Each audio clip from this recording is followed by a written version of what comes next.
Papá, tú no estás adecuado para cenar con los padres de Verónica esta noche. Esas fueron las palabras exactas que mi hijo Diego pronunció ayer por la tarde. Un frío recorrió mi espalda al escucharlo, paralizando mis 67 años de vida. Mi propio hijo me consideraba un estorbo, una pieza que no encajaba. Así que me quedé en casa y encendí el televisor para llenar el silencio. Justo en ese momento, las noticias anunciaban que mi empresa rompía récords en el mercado. A la mañana siguiente, Diego, Verónica y sus adinerados padres aparecieron en mi puerta. Todos estaban listos para hablar conmigo, para verme finalmente. Pero ellos no sabían que ya era demasiado tarde para cualquier tipo de conversación. Porque a veces, la justicia llega de la forma más inesperada, cuando ya nadie la busca. Todo este dolor comenzó hace 3 años, justo después de la boda de Diego y Verónica. Supe desde ese instante que mi lugar en su vida cambiaría por completo. Verónica provenía de una familia con una fortuna incalculable. Su padre, Pedro, era dueño de una lujosa cadena hotelera.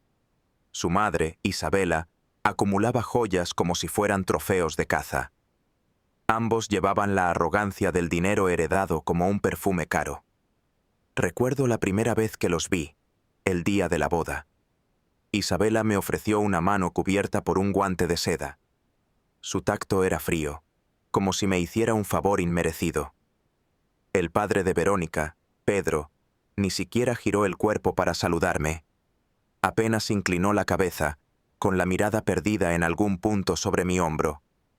Y mi hijo Diego, mi propio hijo, se movía a su lado lleno de nerviosismo.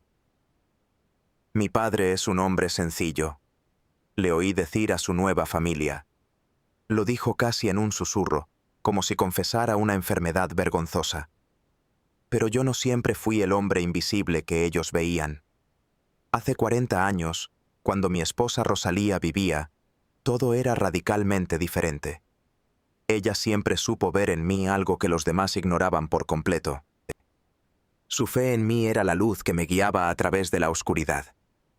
Tienes un fuego adentro que un día brillará más que todas sus joyas juntas. Algún día vendrán a buscarte, Franco, me susurraba ella. Sus manos acariciaban mi rostro cansado después de una larga jornada de trabajo.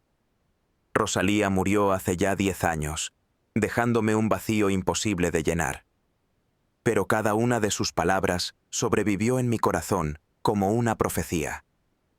Después de su partida, la relación con Diego se fue enfriando. El niño que corría a mis brazos gritando «papá» se convirtió en un extraño. Medía cada una de sus palabras antes de hablar conmigo. Los domingos en familia se sintieron como un examen, una prueba para ver si yo era lo suficientemente presentable. La primera gran herida llegó en el cumpleaños de Isabela. Diego me llamó por teléfono 48 horas antes de la celebración. «Papá, creo que es mejor que no vengas», dijo, con esa voz fría que había perfeccionado. «Habrá personas muy importantes y tu ropa no es la adecuada para el ambiente». Yo sabía perfectamente que el problema no era mi ropa. Era pura vergüenza. Se avergonzaba del hombre que lo había criado. Esa noche, la soledad de mi pequeño apartamento me abrazó con fuerza. Vi las noticias mientras imaginaba sus copas de cristal chocando en un brindis. Copas que seguramente costaban más que mi salario de un mes. Me pregunté qué excusa habría inventado Diego para justificar mi ausencia. ¿Estaría enfermo? ¿Tendría que trabajar hasta tarde? Cualquier mentira resultaba mejor que la cruda verdad. Pero esa exclusión solo fue la primera de muchas humillaciones. Navidades elegantes donde yo no encajaba. Aniversarios donde mi presencia era un problema. Cada rechazo se sentía como una bofetada a cámara lenta. El siguiente golpe me destrozó cuando nació mi único nieto. Creí ingenuamente que un bebé podría reconstruir los puentes rotos entre nosotros. Ingenuamente llegué al hospital privado con un oso de peluche que había costado 2 semanas de trabajo extra. Pero Diego me detuvo en el vestíbulo de mármol antes de que pudiera subir. «Papá, Los padres de Verónica están arriba con su familia. Si te ven aquí, podrían pensar que... No necesitó terminar la frase. Sus ojos lo dijeron todo. Esa noche sentí un nudo en la garganta y mis ojos ardieron. Lloré como no lo hacía desde el día que despedí a Rosalía. Lloré por el hijo que había criado con tanto esfuerzo y que ahora me miraba con desprecio. Lloré por los abrazos de mi nieto que jamás recibiría. Lloré por ser un fantasma dentro de mi propia familia. Pero mientras Diego levantaba muros para mantenerme lejos, yo construía algo en silencio. Algo que muy pronto haría temblar los cimientos de su mundo perfecto. Porque la vida, a su propio ritmo, siempre encuentra la manera de hacer justicia. Y mi venganza silenciosa apenas estaba comenzando su marcha. Los rechazos se convirtieron en una rutina tan predecible como la salida del sol. Cada vez que se acercaba una celebración importante, recibía la misma llamada telefónica. «Papá, esta vez es mejor que no vengas. La gente que va es muy sofisticada. No te sentirías cómodo». Su voz sonaba como la de un extraño, como la de un ejecutivo despidiendo a un empleado.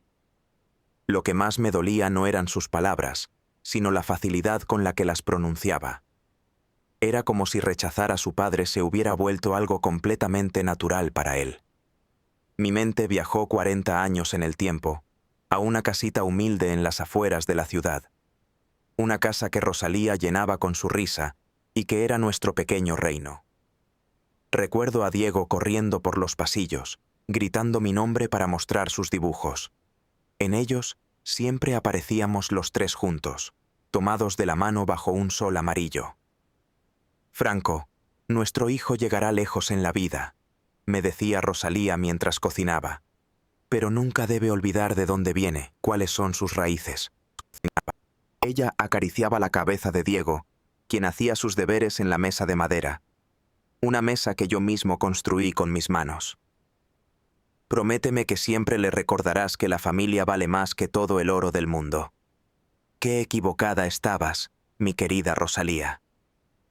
Diego no solo olvidó de dónde venía, sino que actuaba como si ese origen fuera una mancha. Cuando ella murió, después de una larga batalla, Diego tenía solo 17 años. Creí que nuestro dolor compartido nos uniría más que nunca. Pero ocurrió justamente lo contrario.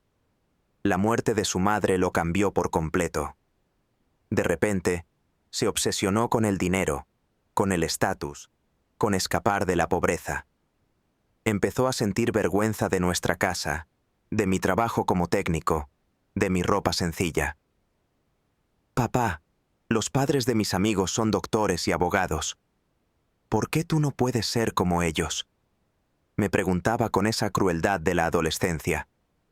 Yo trabajaba 18 horas diarias para poder pagar su universidad.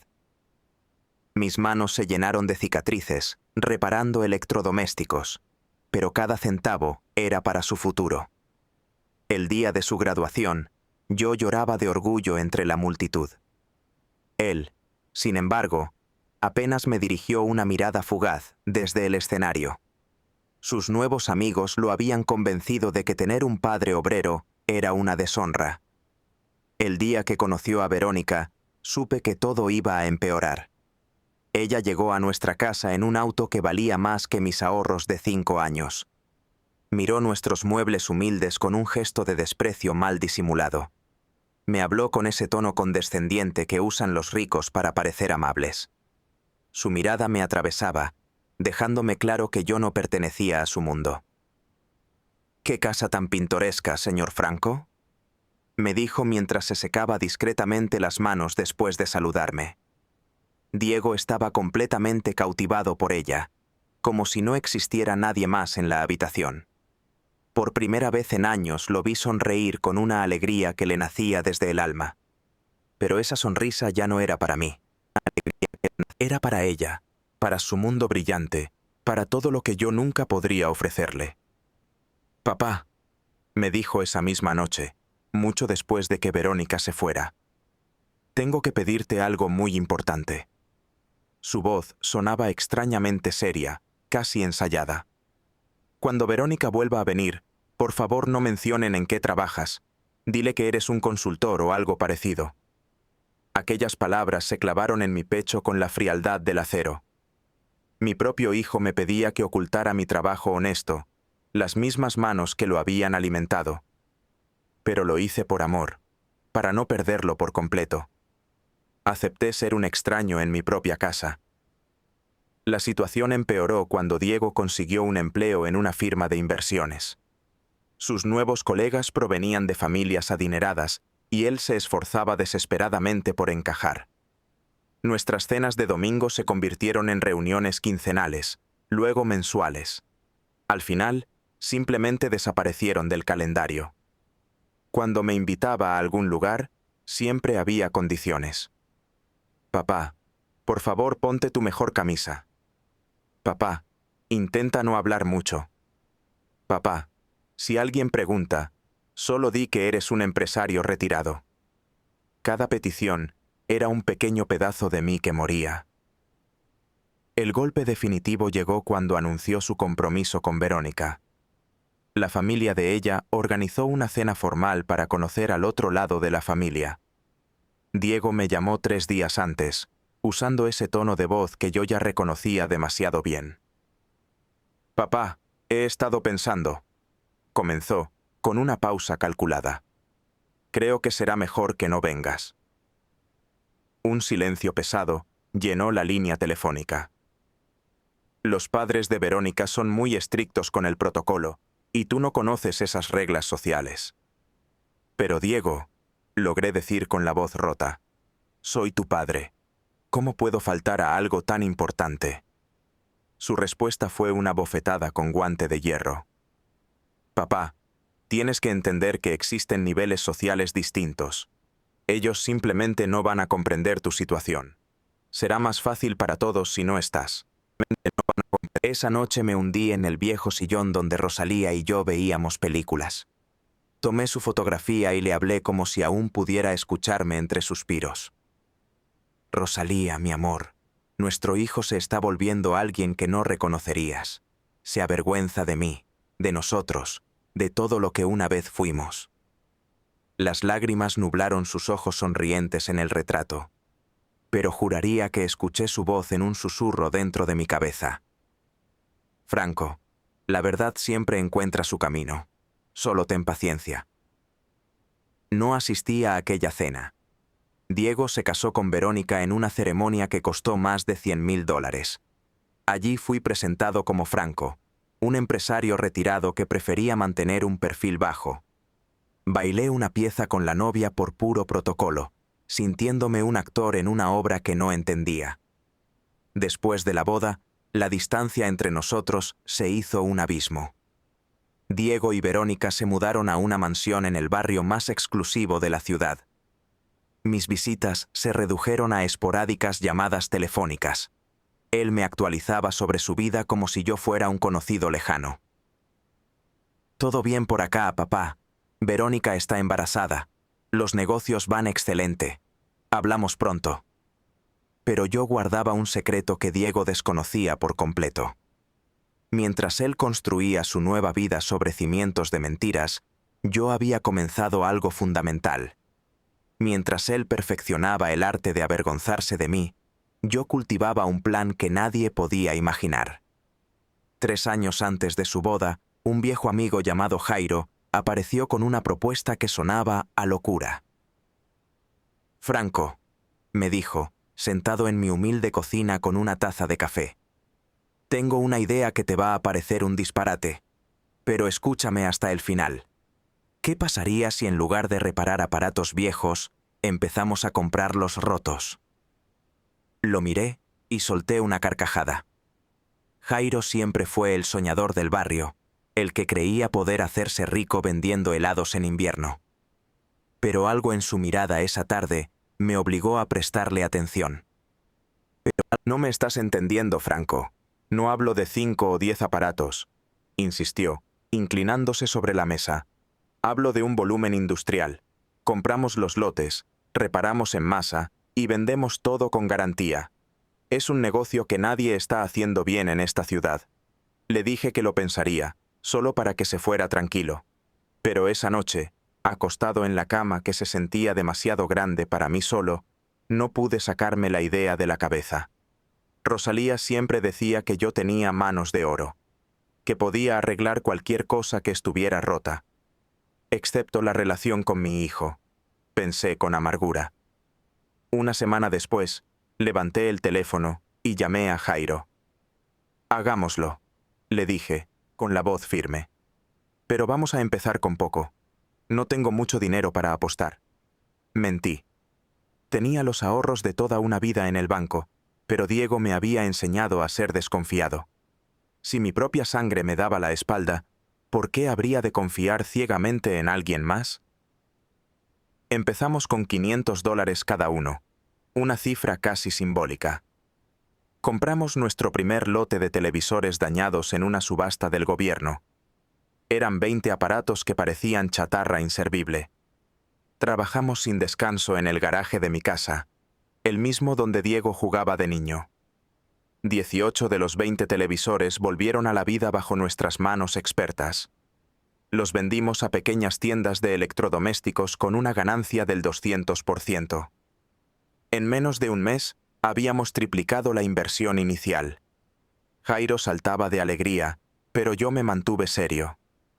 «Esto es solo el comienzo», le advertí. «Si vamos a hacer esto, lo haremos bien». Para cuando Diego se casó, ya habíamos procesado más de 1000 aparatos. Habíamos contratado a 2 técnicos más y alquilado una pequeña bodega en la zona industrial. Diego nunca se preguntó por qué su padre, jubilado, salía tan temprano y regresaba tan tarde. Estaba demasiado ocupado construyendo su nueva identidad. Los primeros 2 años fueron una montaña rusa de emociones y finanzas. Había semanas en las que ganábamos $5000 y otras donde perdíamos 3000. Pero algo extraño estaba sucediendo dentro de mí. Por primera vez desde que Rosalía murió, sentía un propósito que me impulsaba a levantarme.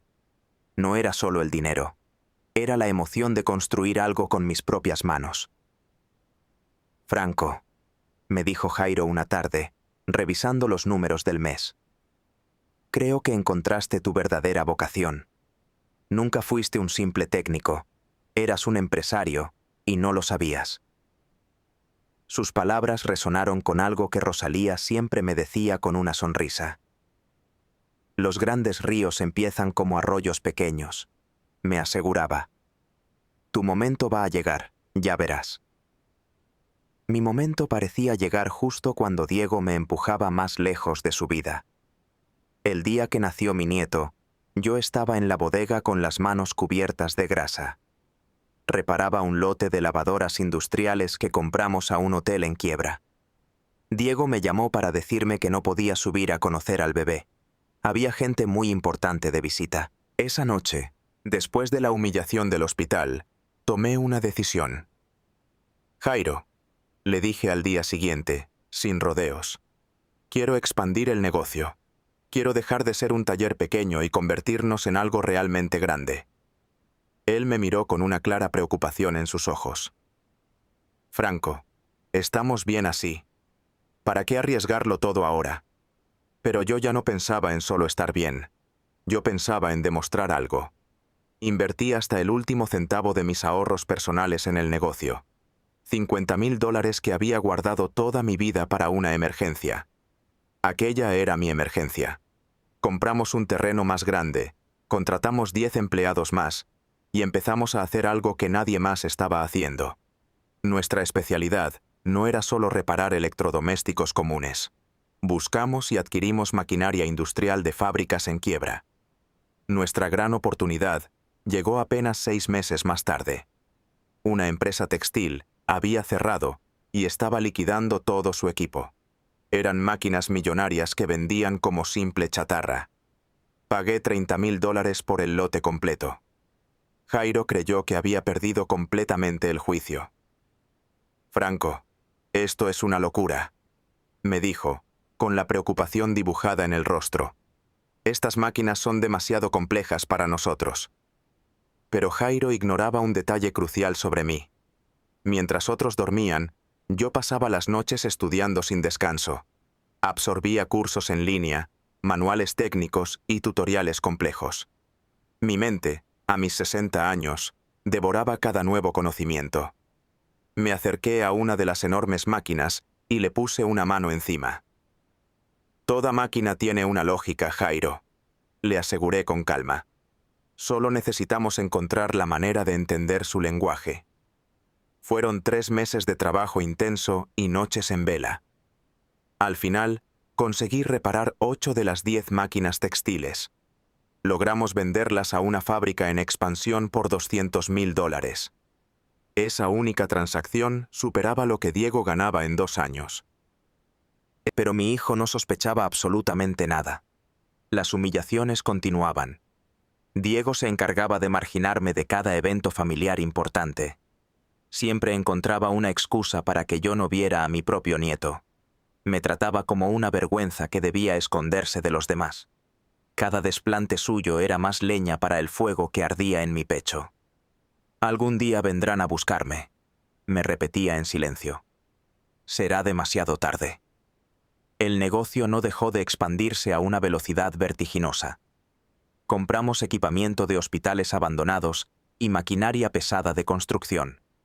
Nos especializamos en sistemas de climatización industrial que todos daban por perdidos. Mi nombre comenzó a circular por toda la región como un susurro de esperanza. ¿Quién más podría lograr algo así? Sin embargo, Diego permanecía en su torre de marfil, ajeno a mi nueva realidad.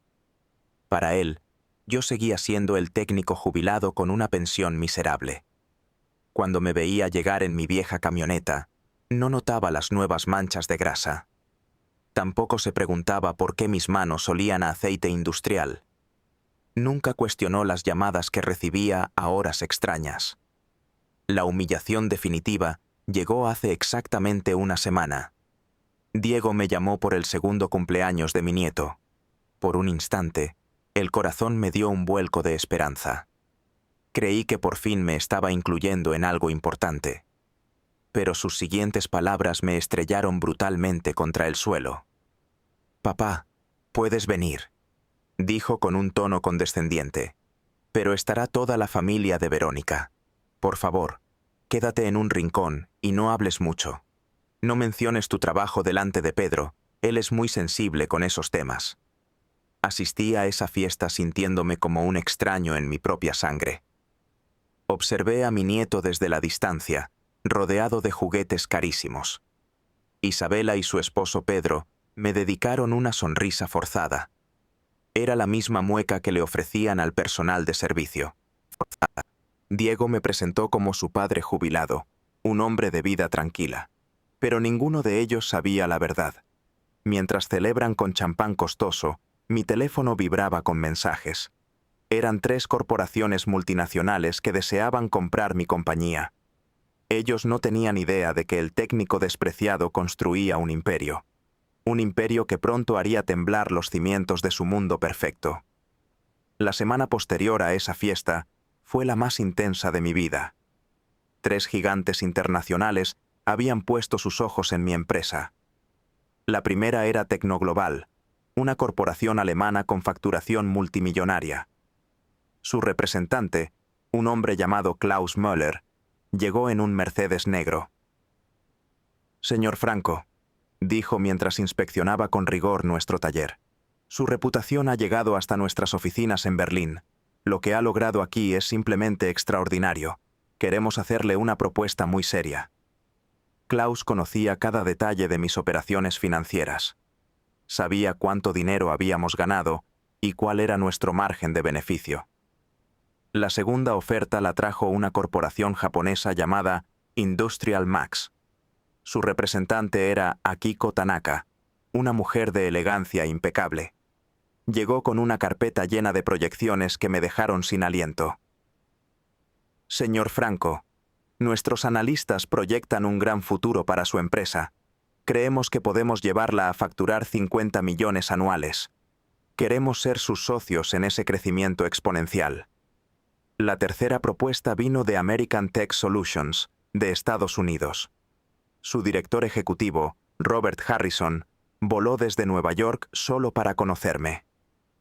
Franco, me dijo con la confianza de un multimillonario, usted ha creado algo único, un ecosistema de recuperación industrial.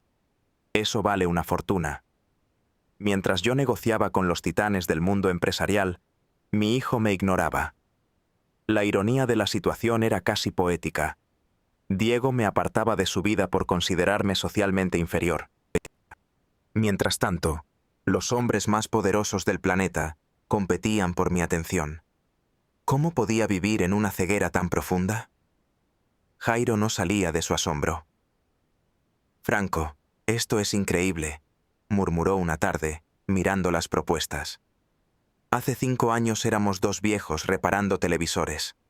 Ahora los millonarios hacen fila para comprar tu negocio. Parece una película. Pero yo no sentía emoción, solo un frío cálculo. Cada humillación de Diego me había enseñado una valiosa lección. El momento perfecto para actuar es justo cuando nadie te está mirando. Todavía no, Jairo, le respondí, guardando los documentos en la caja fuerte. Necesitamos que esto alcance el punto exacto antes de mover nuestra ficha. Los días siguientes fueron un torbellino de reuniones y negociaciones. Las cifras crecían como una bola de nieve rodando cuesta abajo. Tecnoglobal ofreció $8 millones por la empresa. Industrial Max subió la apuesta a $12 millones de inmediato. Finalmente, American Tech puso sobre la mesa 15 millones, más un porcentaje futuro. $25 millones. Esa cifra retumbaba en mi cabeza como un trueno lejano. Pero había algo más importante que el dinero en esta ecuación. Era la oportunidad de demostrar que Franco, el técnico olvidado, había construido algo enorme, algo que valía mucho más que toda la riqueza heredada de la familia de Verónica. Durante esta semana de negociaciones intensas, Diego me llamó exactamente 2 veces. La primera llamada me prohibía visitarlo el domingo por unos compromisos sociales. La segunda era una orden para que dejara de contactarlo sin previo aviso.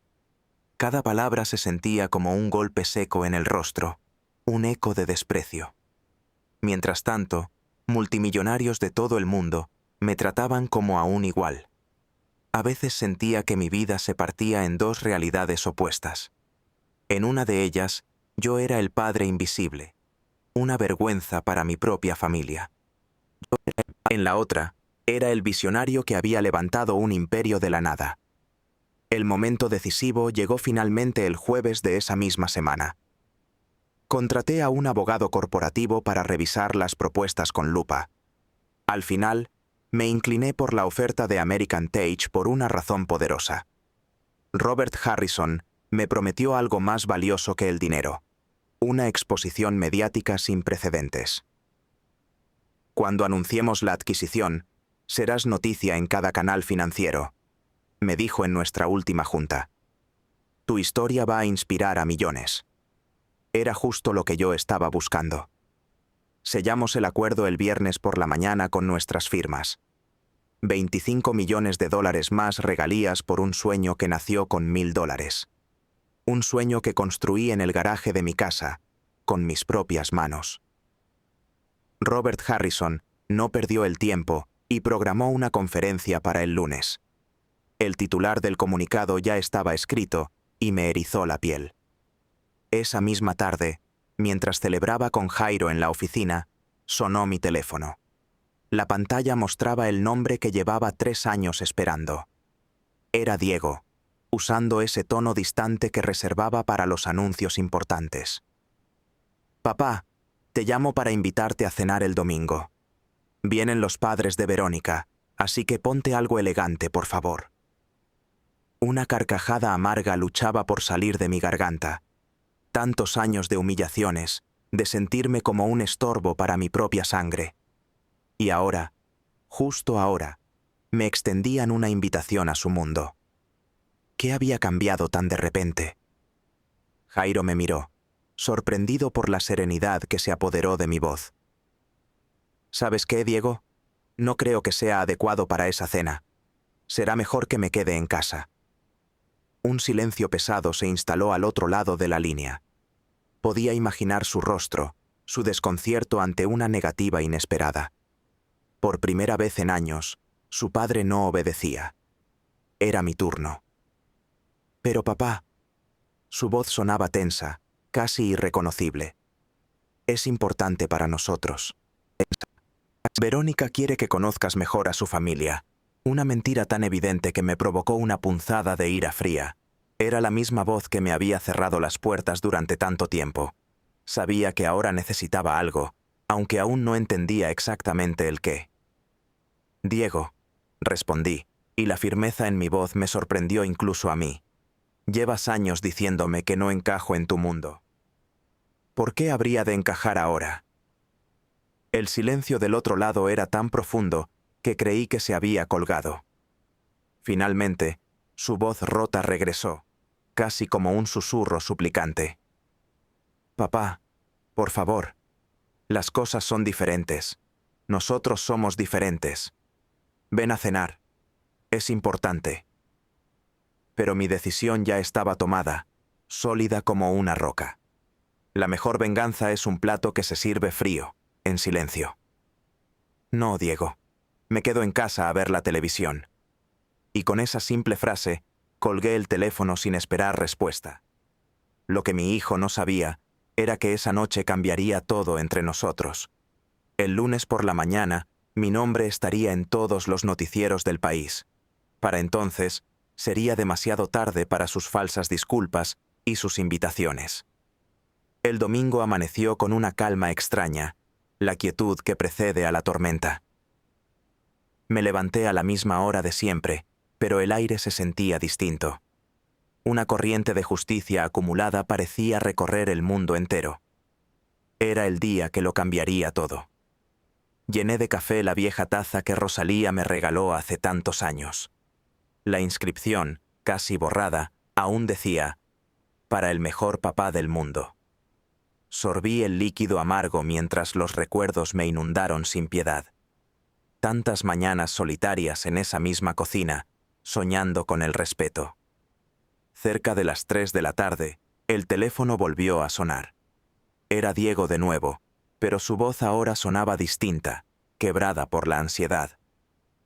«Papá, ¿estás seguro?» Isabela preparó una cena muy especial. Dice que tiene muchas ganas de conocerte mejor. El descaro de la mentira era casi cómico. Un nudo de risa amarga se formó en mi pecho. Su suegra, Isabela, tuvo 3 años para dirigirme la palabra. 3 años en los que me trató como si yo no existiera. «Diego», respondí con una tranquilidad que desarmaba, la de quien sostiene todas las cartas. «Ya te lo dije, no soy adecuado para esa cena. Me quedo en casa a ver la tele. Mándales mis saludos». Corté la llamada sin darle tiempo a insistir. Por primera vez en mucho tiempo, era yo quien tenía el control.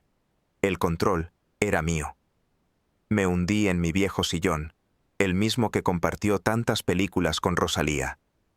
Encendí el televisor y sintonizar las noticias, justo a tiempo para una ironía del destino. La presentadora hablaba de la crisis que ahogaba a los pequeños negocios.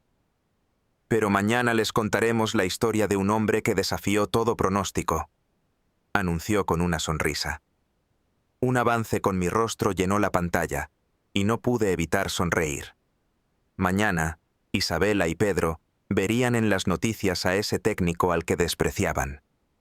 Verían que el hombre inadecuado había construido una fortuna mayor que la de toda su estirpe.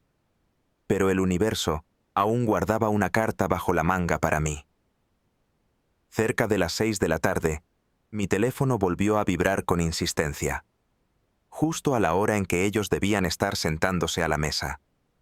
La pantalla mostraba el nombre de Robert Harrison, el CEO de American Tage. Su voz, desde Nueva York, sonaba cargada de una electricidad que me contagió al instante. «Franco, necesito que vengas mañana a primera hora a mi oficina. Ha ocurrido algo inesperado. Una empresa china acaba de lanzar una contraoferta por tu compañía». El pulso se me disparó. un martilleo frenético contra mis costillas. Robert, ¿de cuánto estamos hablando exactamente? La cifra que soltó a continuación me dejó sin aire. 45 millones de dólares, Franco. Casi el doble de nuestro acuerdo. Quieren una respuesta inmediata para anunciarlo mañana mismo con nosotros. ¿Qué me dices? 45 millones. La cifra rebota en mi mente como un eco infinito. 5 millones. Me obligo a respirar, a pensar con claridad. ¿Por qué, Robert? ¿Por qué de repente este interés tan desmedido? Su respuesta final fue la verdadera revelación de esa noche.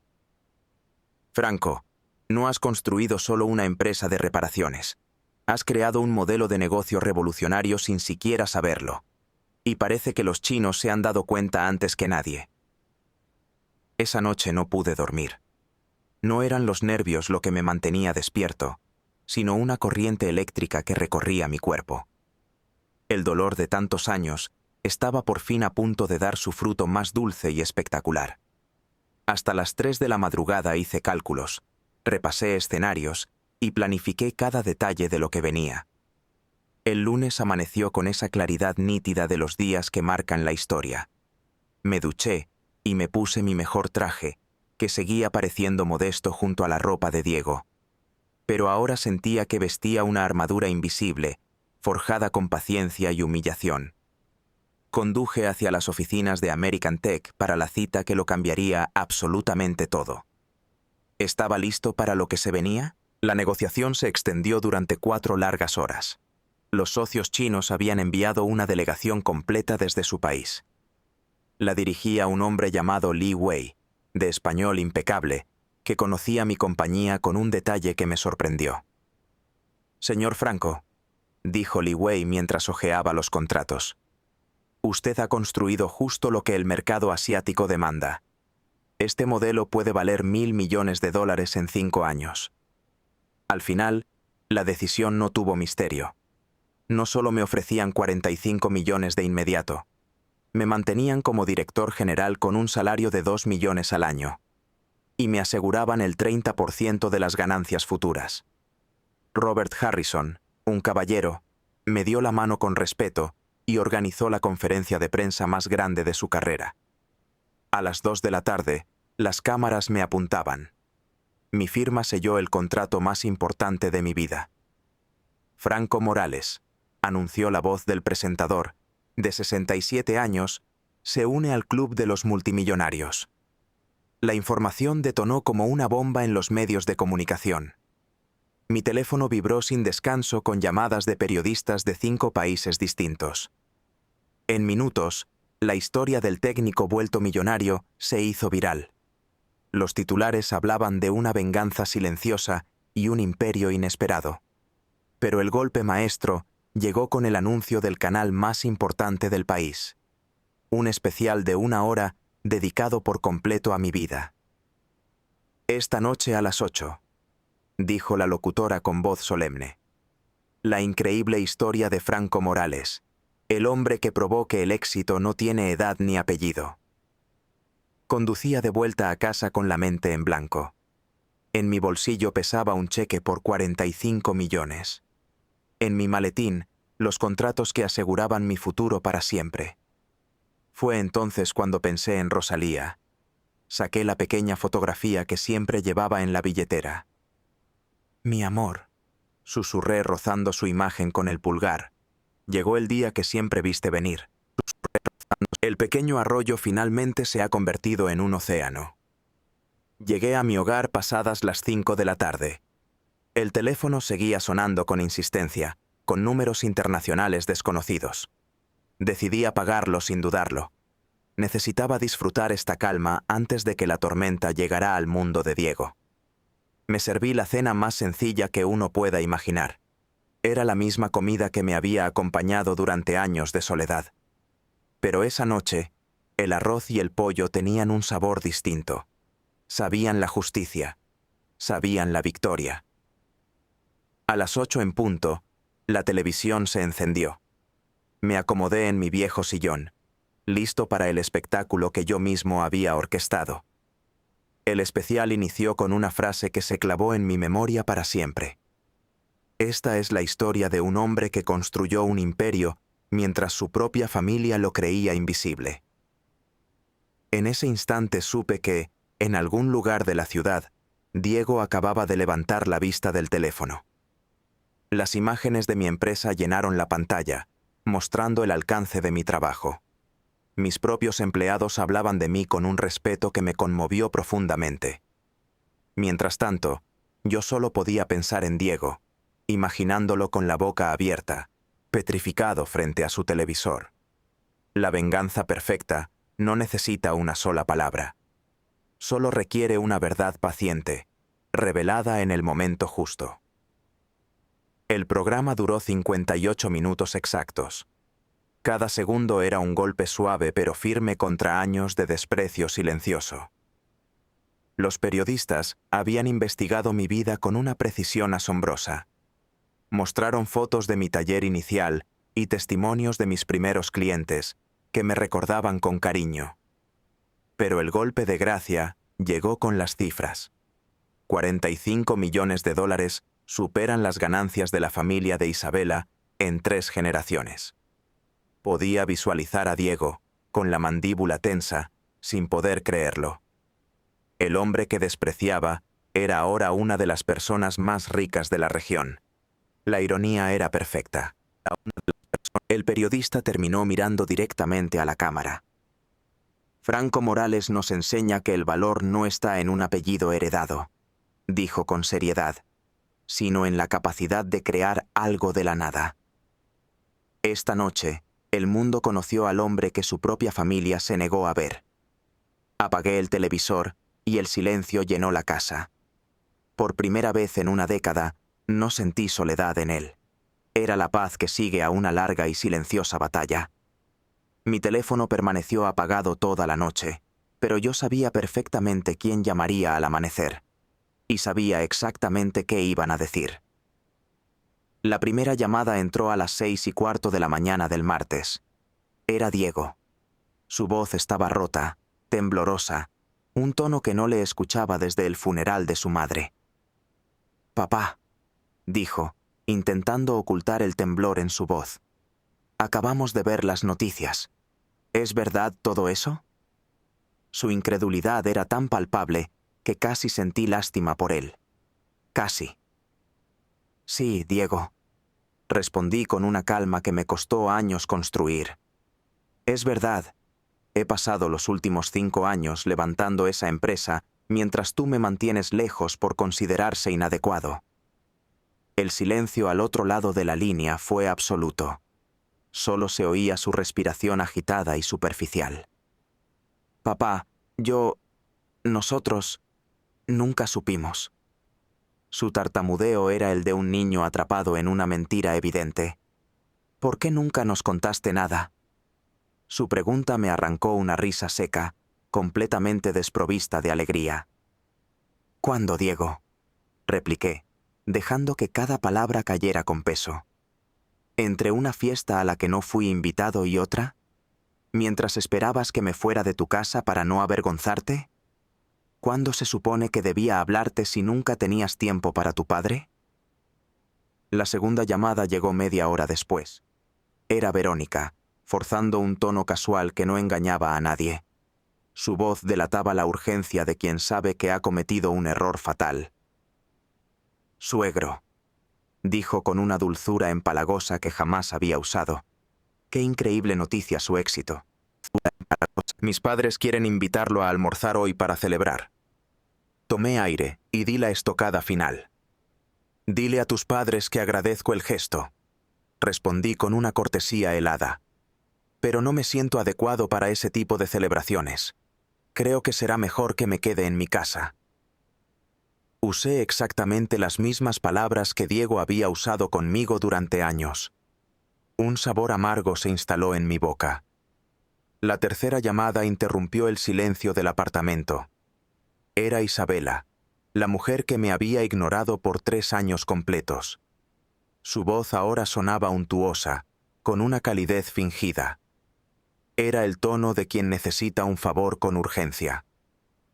Franco, querido, dijo, como si fuéramos amigos de toda la vida.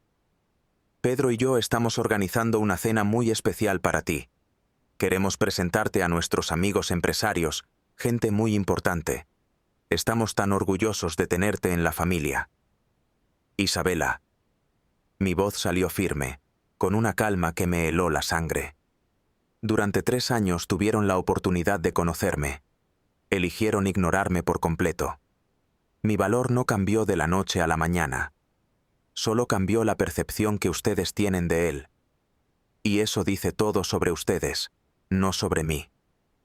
Las llamadas fueron un desfile durante toda la mañana.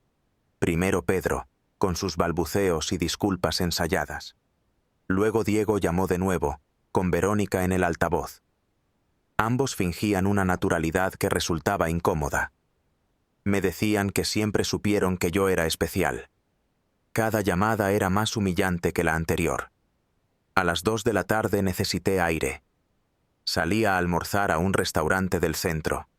Quería sentir qué se sentía caminar como el nuevo Franco Morales. El mesero me reconoció al instante. Su trato fue reverencial. El gerente se acercó a mi mesa para felicitarme. Otros comensales pedían fotos y autógrafos. En una sola hora, recibí más respeto de extraños que en años de mi propia familia. Regresé a casa pensando en lo absurdo de todo. Yo era la misma persona, con las mismas manos y los mismos recuerdos. Solo había cambiado un número en una cuenta bancaria. Nada más. Pero para el mundo, y sobre todo para mi familia, yo era otro hombre. Mi teléfono siguió ardiendo por la tarde. Ya no era mi familia, eran periodistas de todo el mundo.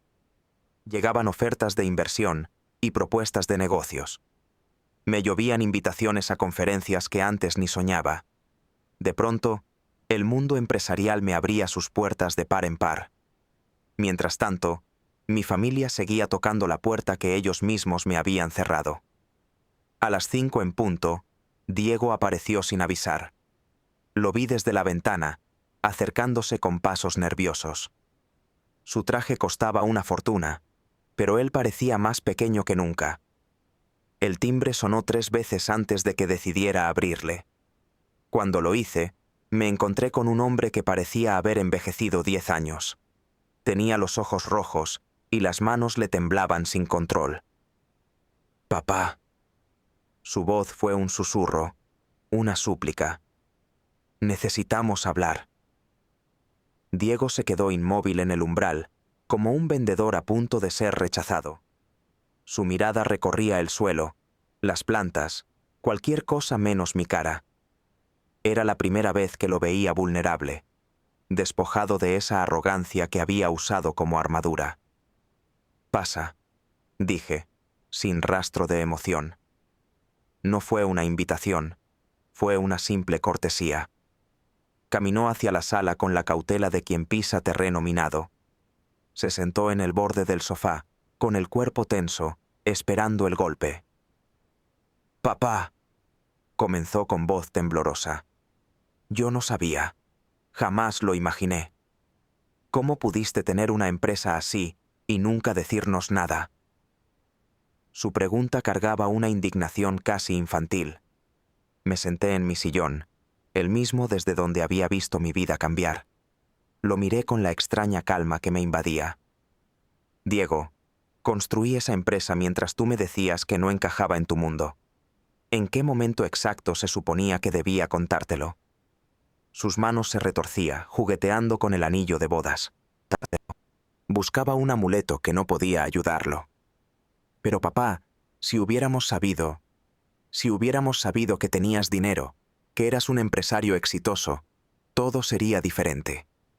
Su respuesta fue la confirmación de que no necesitaba. «Ahí está el problema», le dije inclinándose hacia él. «Mi valor como persona no debería depender de mi cuenta bancaria. Yo era el mismo hombre el domingo pasado, el mismo al que le dijiste que avergonzaría a tu familia política. Solo que ahora sabes cuánto dinero tengo». Vi cómo sus ojos se llenaban de lágrimas que se negaba a derramar. Por un instante, Vi al niño de 5 años que corría a mis brazos. Pero ese niño murió hace mucho tiempo, asesinado por la ambición y la vergüenza. Papá, cometimos errores, murmuró con la voz rota. Pero somos familia. La familia se perdona. La familia siempre está ahí. Sus palabras sonaban huecas, el guión aprendido de una obra barata. Familia. Repetí la palabra, sintiendo su veneno en la lengua. Diego, ¿cuándo fue la última vez que me preguntaste cómo estaba? ¿Cuándo viniste a verme sin necesitar algo a cambio? ¿Cuándo me incluiste en tu vida sin ponerme condiciones? Cada pregunta era una flecha directa al blanco. Se levantó y caminó por la sala. Un animal enjaulado. Sé que he sido un mal hijo, admitió por fin. Sé que te traté muy mal. Pero puedes perdonarme, ¿verdad? Podemos empezar de nuevo. Podemos ser una familia. Su desesperación era tan densa que casi podía tocarla. Me levanté para quedar a su altura. Diego, después de que tu madre murió, esperé 10 años. Esperé que te dieras cuenta de que me necesitabas. Luego esperé 5 años más, esperando que vieras mi valor. Y durante tus 3 años de matrimonio, esperé que me hicieras un lugar. Ya no puedo esperar más. Sus lágrimas cayeron por fin. No eran de tristeza, sino de pánico. Eran las lágrimas de quien pierde algo que jamás podrá recuperar. Papá, por favor. Verónica se siente fatal. Isabela y Pedro quieren venir a disculparse. Verónica, tu nieto debe conocer a su abuelo. No puedes hacernos esto. No les estoy haciendo nada, respondí con una tranquilidad mortal. Simplemente aplico lo que ustedes me enseñaron con el ejemplo. Mantengo la distancia apropiada entre diferentes niveles sociales. La brutal ironía de mis palabras lo dejó sin aire. Se desplomó de nuevo en el sofá, ocultando el rostro entre sus manos. Dios mío, murmuró para sí mismo. ¿Qué hemos hecho? ¿En qué clase de monstruo me he convertido?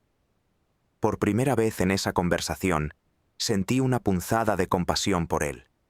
Pero no era la piedad de un padre herido que busca el perdón. Era la lástima que se reserva para alguien que apenas descubre el peso de sus actos. Diego, le dije, sentándome a su lado por primera vez en años. Quiero que entiendas algo. Me incliné un poco hacia él. No te odio. Tampoco odio a Verónica ni a sus padres. Simplemente aprendí que mi valor no depende en absoluto de la aprobación de ustedes. He encontrado respeto y cariño genuino en otros lugares. Levantó la cabeza y me miró con los ojos enrojecidos e hinchados por el llanto. ¿Eso significa que nunca vas a perdonarnos?, preguntó. ¿Que nunca podremos ser una familia otra vez? Su voz se quebró, sonando como la de un niño perdido en un pasillo lleno de gente. Significa, le respondí, poniéndome de pie de nuevo, que las relaciones se construyen con hechos, no solo con palabras. Durante años, sus acciones me demostraron que yo no era suficiente para ustedes. Hice una pausa, dejando que la frase flotara entre nosotros. Ahora mis acciones les están diciendo que ustedes ya no son suficientes para mí. Se quedó inmóvil por varios minutos, procesando mis palabras como una sentencia final. Finalmente se levantó, alisó su traje arrugado y caminó hacia la puerta. Sus hombros estaban caídos. «Papá», dijo sin voltear a verme, «sé que no tengo derecho a pedirte nada, pero si alguna vez encuentras un pequeño espacio en tu corazón para perdonarnos, por favor, llámanos. Mi hijo necesita conocer al hombre extraordinario que es su abuelo». Cuando se fue, me quedé de pie en medio de la sala. El cuerpo me pesaba. Sentía una extraña mezcla de tristeza y liberación que me recorría por dentro. Tristeza por el hijo que se había perdido en el camino. Liberación por haber soltado todo lo que guardé por tanto tiempo. Mi teléfono sonó de pronto, rompiendo el denso silencio de la habitación. Era Jairo, mi socio, y el único amigo que se mantuvo firme a mi lado. «Franco», me dijo con esa voz alegre que lo caracterizaba. «Acabo de ver el especial en televisión. Estoy más orgulloso de ti que si fueras mi propio hijo». Su invitación me llenó de una calidez que no había sentido desde la visita de Diego. «¿Quieres que vayamos a celebrar como se debe?» «¿Sabes qué, Jairo?», respondí, sintiendo una sonrisa genuina en mi rostro. «Me parece una idea perfecta». Mientras me preparaba para salir con mi único amigo verdadero, mi mirada se posó en la fotografía de Rosalía. «Mi amor», le susurré al retrato. «Creo que finalmente aprendí la diferencia entre la familia de sangre y la familia del corazón». Los días siguientes fueron como despertar en una realidad distinta. El técnico invisible había sido reemplazado por un empresario visionario que todos querían conocer. Mi teléfono no dejaba de sonar con ofertas, invitaciones y propuestas de sociedades. Eran las mismas que habrían hecho temblar al hombre que yo era hace apenas una semana. Pero las llamadas más insistentes seguían viniendo de mi propia familia. Diego me llamaba 2 veces al día, siempre con esa voz quebrada que no abandonaba. Verónica dejaba mensajes de voz cada vez más desesperados, suplicando: «Suegro, por favor, necesitamos hablar. Hay cosas que usted no entiende. Nosotros siempre lo hemos respetado». Sus mentiras eran tan obvias que provocan lástima. Isabela había abandonado por completo su altivez aristocrática. En uno de sus mensajes, que guardé para la posteridad, su voz era casi un ruego. «Franco, querido, sé que cometimos errores, pero somos familia política. Mi nieto pregunta por su abuelo todos los días. Por favor, denos una oportunidad». La mujer que me trató como a un apestado ahora usaba las palabras como llaves mágicas. Pedro, el hombre que apenas me dirigió la palabra en 3 años, apareció en mi puerta un jueves. Llegó en su Mercedes último modelo, vestido con un traje carísimo. Sin embargo, su postura encorvada era la de alguien que viene a mendigar. «Franco», me dijo cuando abrí la puerta, «necesito hablar contigo de hombre a hombre». Lo dejé pasar más por curiosidad que por cortesía. Se sentó en mi sala, observando mis muebles sencillos con una expresión de incredulidad. No podía procesar que un multimillonario viviera en un lugar tan humilde. «Sé que hemos tenido nuestras diferencias», comenzó con esa voz grave de los negocios. «Pero quiero proponerte algo que puede beneficiarnos a todos». Sus ojos brillaron con una codicia que yo conocía demasiado bien. «Mi cadena de hoteles está expandiéndose a Asia. Con tus nuevas conexiones chinas, podríamos formar una sociedad que nos haría millonarios a ambos». Su propuesta me provocó una carcajada. No pude contenerla. «Pedro», le dije reclinándose en mi sillón, «déjame ver si entiendo. Durante 3 años me consideraste adecuado para tu mesa.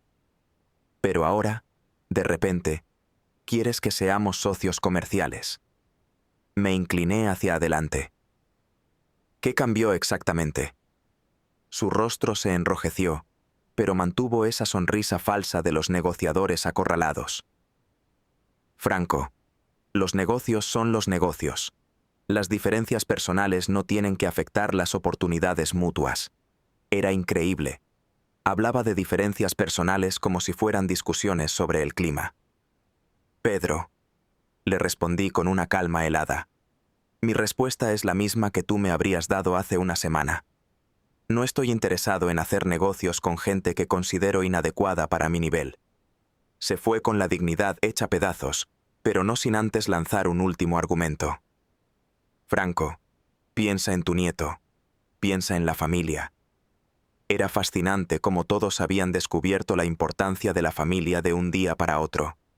Mientras tanto, mi nueva vida me ofrecía satisfacciones que jamás había imaginado. Robert Harrison me invitó a su casa en los Hamptons para una cena. Por primera vez, me senté en una mesa donde era tratado como un igual. Mis opiniones eran escuchadas con respeto, y nadie parecía avergonzarse de mi presencia. «Franco», me dijo Robert mientras brindamos con un whisky carísimo, «tu historia es pura inspiración. Construiste algo extraordinario mientras nadie te miraba. Eso requiere una visión especial».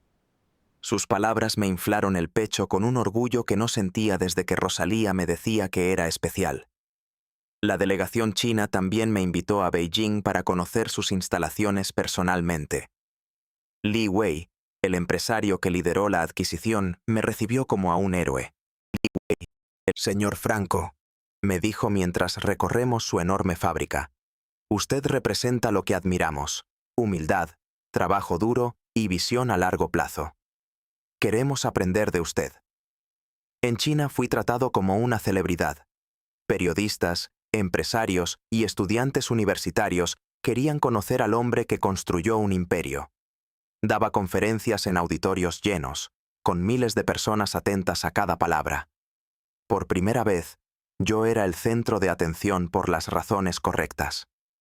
Pero la experiencia más reveladora llegó al regresar a mi ciudad. El alcalde organizó una ceremonia en mi honor, declarándose ciudadano ilustre. El acto se celebró en el teatro principal, con más de 2000 personas. El público me aplaudió de pie durante 5 minutos enteros. Me sentí completo. Desde el estrado podía ver rostros conocidos en el público. Reconocí a mis antiguos vecinos, cuyas miradas ahora buscaban la mía con una admiración completamente nueva. Vi también a compañeros de trabajo de décadas pasadas, con expresiones que parecían decir que siempre habían sabido de mi potencial. Pero en las primeras filas, perfectamente visibles, se encontraban Diego, Verónica, Isabela y Pedro. Habían conseguido invitaciones para estar allí, desplegando sonrisas ensayadas para la ocasión. Aplaudían con un fervor que sugería que siempre habían sido mis más grandes admiradores. Durante mi discurso, fijé la vista directamente en ellos al pronunciar las palabras que había ensayado en mi mente por días. Quiero agradecer especialmente a las personas que me dieron la motivación más poderosa. Aquellos que no creyeron en mí cuando era más difícil. Su rechazo se convirtió en el combustible de mi éxito. El público estalló en aplausos, asumiendo que hablaba de forma genérica. Pero ellos 4 sabían la verdad. Pude ver cómo la sonrisa de Diego se petrificaba, cómo intercambiaban miradas cargadas de pánico y se hundían un poco en sus asientos. Tras la ceremonia, el zumbido de la celebración llenaba el gran salón de la recepción. Empresarios y políticos hacían fila para conseguir una fotografía conmigo, un giro surrealista del destino. Las mismas personas que antes me ignoraban, ahora competían por un momento de mi atención. Lo más extraño fue ver a mi propia familia esperando en esa misma fila, como extraños buscando un autógrafo. Cuando por fin les llegó el turno, Diego intentó un abrazo forzado, proyectando su voz para que todos lo oyeran. «Papá, estamos tan orgullosos de ti. Siempre supimos que eras especial». Su actuación era tan torpe que varias personas a nuestro alrededor notaron la tensión en el aire. La artificialidad era palpable. «Diego», respondí con una sonrisa que no alcanzó mis ojos. «Qué sorpresa verte aquí. Pensé que estarías ocupado con otros compromisos». Mi comentario, cargado de un doble sentido que él entendió perfectamente, lo dejó sin palabras. Entonces Isabela se deslizó a mi lado, tomándome del brazo con una familiaridad que nunca habíamos compartido. «Franco, querido, toda la ciudad habla de tus logros. Pedro y yo queremos invitarte a casa este fin de semana, para una celebración íntima en tu honor». La miré fijamente a los ojos, saboreando el momento que había esperado por 3 largos años. «Isabela, agradezco la invitación, pero no me siento adecuado para ese nivel social. Creo que será mejor que mantenga la distancia apropiada».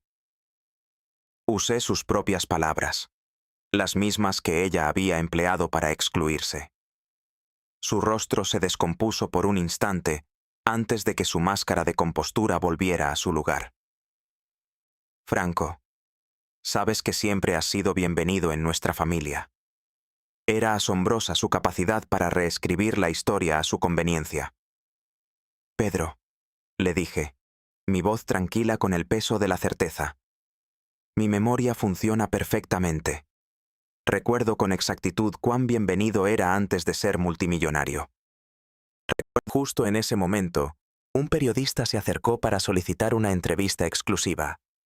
Me excusé con una inclinación de cabeza y me alejé de ellos sin mirar atrás. Los dejé allí, varados en medio del salón con sus sonrisas falsas y sus disculpas nunca dichas. Esa noche, mientras me quitaba el esmoquín, reflexioné sobre lo absurdo que había sido todo. En una sola semana, había pasado de ser invisible a convertirse en el centro del universo de todos.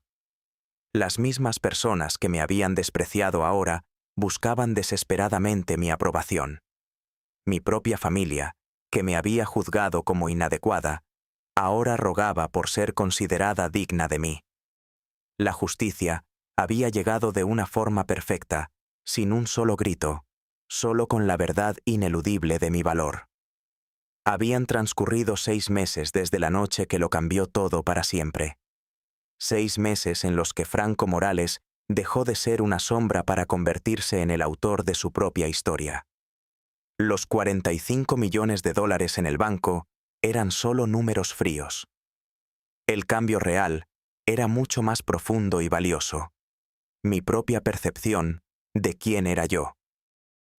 Bajo la nueva administración, mi empresa había crecido de forma exponencial. Mis ingresos mensuales superan lo que antes ganaba en años enteros de trabajo técnico. Pero más importante que el dinero era el respeto que ahora inspira. Universidades me invitaban a dar conferencias y mi historia se analizaba en escuelas de negocios. Las llamadas de mi familia se habían vuelto menos frecuentes, pero mucho más intensas. Diego había adoptado una nueva táctica, enviándome videos de mi nieto. Eran pequeños clips donde el niño decía frases como «Abuelo Franco, te extraño». Era un golpe bajo, una manipulación tan transparente como desesperada. ¿Realmente creía que eso funcionaría? Isabela, por su parte, intentó un acercamiento más sutil y público. A través de conocidos en común, me hizo llegar la noticia de una gala benéfica que estaba organizando. Sería un honor, según decían, tenerme como invitado especial. La ironía era tan densa que casi podía saborear. La mujer que me vetó de sus cenas ahora quería usarme como atracción principal. Pedro había sido el más directo en su creciente desesperación. Apareció varias veces en mi oficina sin cita, cada vez con propuestas de negocio más urgentes. Su cadena de hoteles se tambaleaba y él sabía que mi nombre podría salvarlo. Pero mi respuesta era siempre la misma, entregada con una sonrisa cortés. No estoy interesado en asociarme con personas que considero inadecuadas para mi nivel empresarial.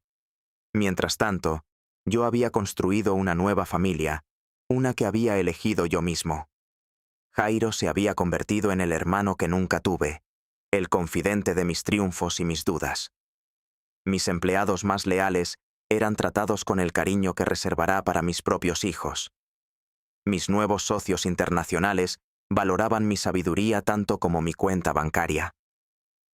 El momento que había estado esperando durante meses llegó finalmente un martes lluvioso de noviembre. Diego apareció en mi casa sin previo aviso, igual que la primera vez. Pero esta vez, todo era diferente. No llevaba sus trajes caros, ni su aire de superioridad. Su ropa era sencilla, sus ojos estaban hinchados, y su cuerpo se encorvaba bajo un peso invisible. «Papá», dijo, y su voz era solo dolor puro. «Necesito hablar contigo. No como empresario, como tu hijo, como el niño que creaste y que se perdió en el camino». Lo hice pasar a la misma sala de nuestra primera confrontación. Esta vez, no se sentó en el borde del sofá, listo para huir. Se desplomó en él como si sus huesos no pudieran sostenerlo más. Enterró el rostro entre las manos y comenzó a llorar con la fuerza de un hombre que se rompe por completo. Papá, murmuró entre sollozos ahogados. Verónica me dejó. Se llevó a mi hijo y volvió a casa de sus padres. Dijo que no puede estar con un hombre tan cruel con su propia familia. Isabela y Pedro la apoyan. Dicen que soy un mal ejemplo como hijo y, por lo tanto, un mal ejemplo como esposo. La ironía era tan perfecta que casi me dolía. La misma familia que él usó como pretexto para alejarme, ahora le daba la espalda. Sus excusas eran idénticas a las que yo escuché años atrás. ¿Y por qué me cuentas esto, Diego?, pregunté, mi voz desprovista de emoción. Porque, dijo, levantando el rostro. Sus ojos estaban inyectados en sangre, pero su mirada era terriblemente clara. Porque perdí al único hombre que me amó sin pedir nada a cambio. Sacrifiqué a mi padre para impresionar a gente que me desechó sin pensarlo. Soy un idiota, papá. Un idiota que cambió lo real por un simple espejismo. Esas eran las palabras que anhelé oír durante años enteros. Sin embargo, ahora no traían la victoria que tanto había imaginado. En su lugar, sentí un peso hondo en el pecho, un vacío por todo el tiempo perdido, por el nieto que creció sin el abrazo de su abuelo. Diego. Mi voz sonó más suave de lo que esperaba. ¿Comprendes la magnitud de tus actos? Esto va más allá de haberme excluido de reuniones familiares. Te robé 10 años con tu nieto, respondió con la voz rota. Te hice sentir como un extraño en tu propia sangre. Cambié al único padre que me quiso sin condiciones. Lo cambié por gente que solo me usaba. Soy un monstruo. Destruí lo único que importaba. Me puse de pie y caminé hacia la ventana. Era el lugar donde Rosalía cuidaba con tanto amor sus plantas. Sentí su presencia a mi lado, tan nítida como un susurro. Franco, parecía decirme su voz en mi memoria. El perdón no es para liberarlo a él, es para liberarte a ti.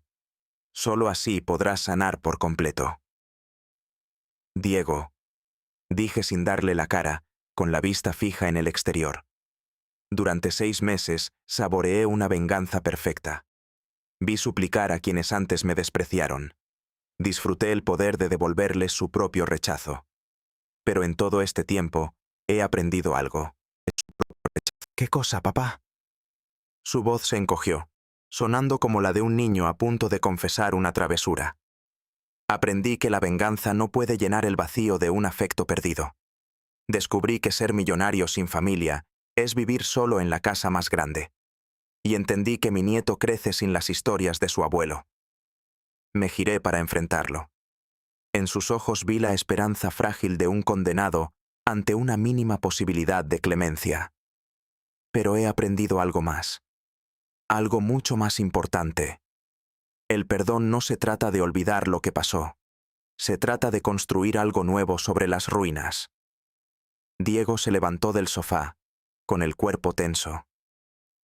Papá, ¿eso significa que puedes perdonarme? ¿Podemos ser una familia de nuevo? Significa, respondí mientras caminaba lentamente hacia él, que estoy dispuesto a conocer a este hombre, al que lo ha perdido todo. Quiero conocer al padre que busca hacerlo mejor con su propio hijo. Y estoy listo para ser el abuelo que mi nieto merece. En ese instante, Diego se derrumbó por completo. Se aferró a mí con la fuerza de un niño que busca refugio. Su llanto fue un torrente que liberaba años de dolor contenido, un sonido crudo y necesario. Papá, te juro que voy a usar el resto de mi vida para compensarte. Voy a criar a mi hijo para que jamás se avergüence de su familia. No importa si tenemos mucho o no tenemos nada. Lo abracé con fuerza, sintiendo cómo una tensión de años se disolvía. Era como la niebla de la mañana al salir el sol. Diego, no necesito que me compenses nada. Solo necesito que te conviertas en el hombre que tu madre siempre supo que eras. Esa noche compartimos la cena por primera vez en una década. No hubo mención de negocios, dinero o el doloroso pasado. En su lugar, hablamos de mi nieto y de sus pequeños sueños. Me preguntó por mi trabajo, por mis proyectos, con una curiosidad genuina. No lo hacía por interés, sino porque al fin recordaba que yo era su padre.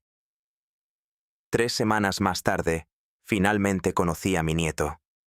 Era un niño pequeño de 3 años que corrió directo hacia mí. «¡Abuelo Franco!», gritó con una alegría desbordante. En ese abrazo, sentí que un círculo por fin se completaba. Rosalía siempre tuvo razón. Los ríos, sin importar su origen, siempre encuentran el mar. Isabela, Pedro y Verónica jamás obtuvieron mi perdón. Hay heridas que son demasiado frías y calculadas para poder sanar. Pero Diego demostró que una persona sí puede cambiar. Él eligió el amor por encima del orgullo. Hoy escribo esta historia desde mi nueva oficina con vista al mar. Mi nieto juega en el suelo con unos bloques de madera. A mi lado, Diego trabaja en silencio en su propio escritorio. Juntos hemos creado un negocio, una consultoría donde él gestiona a los clientes y yo aporto la experiencia. Mi valor nunca necesitó de la aprobación de nadie. Pero su arrepentimiento sincero me dio lo que el dinero jamás podría. Me devolvió la oportunidad de ser abuelo.